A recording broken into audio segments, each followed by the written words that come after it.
The sun beat down on the backs of the Israelites, their groans mixed with the dust of the brickyard. Each day was a repeat of the last backbreaking labor under the harsh rule of the Egyptians. Generations had known nothing but slavery. Their cries for freedom seemed lost in the desert wind. They were a people longing for a deliverer, a ray of hope in their despair. For centuries, the Israelites had lived in Egypt, initially welcomed as guests. But time twisted their fate. The pharaohs, fearing the growing number of the Israelites, saw them as a threat. They were no longer guests, but slaves, forced to build grand cities and monuments for their oppressors. The Israelites, chosen people of God, were reduced to property. Their faith was tested in the crucible of suffering. They clung to the promise of a God who had not forgotten them, a God who would hear their cries and answer in his time. Fear can drive a man to unspeakable acts. Every newborn Hebrew boy is to be cast into the Nile River. Pharaoh, consumed by the fear of the Israelites' growing numbers, issued a horrific decree. He hoped to drown the future of the Israelites in the same waters that brought life to Egypt.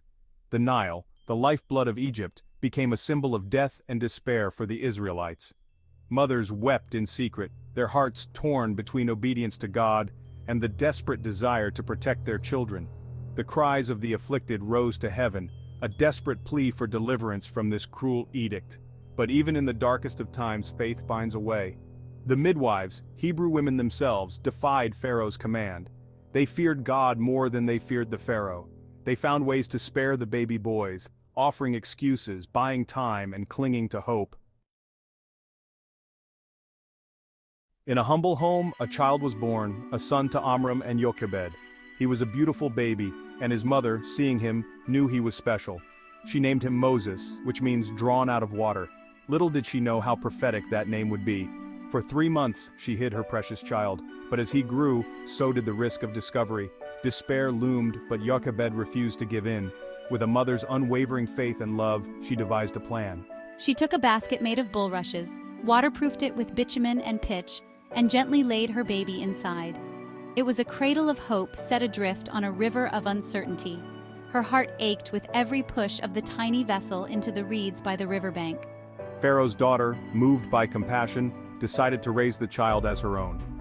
This act of kindness set the stage for Moses' incredible journey. Her intervention was a pivotal moment, ensuring Moses' survival and future leadership. Moses grew up in the Egyptian palace, gaining the knowledge and skills that would later help him lead his people to freedom. Thank you for watching this chapter of Moses' early years. If you enjoyed this video, please like, comment, and subscribe to support our channel. Your engagement helps us bring more inspiring stories to life. See you in the next chapter.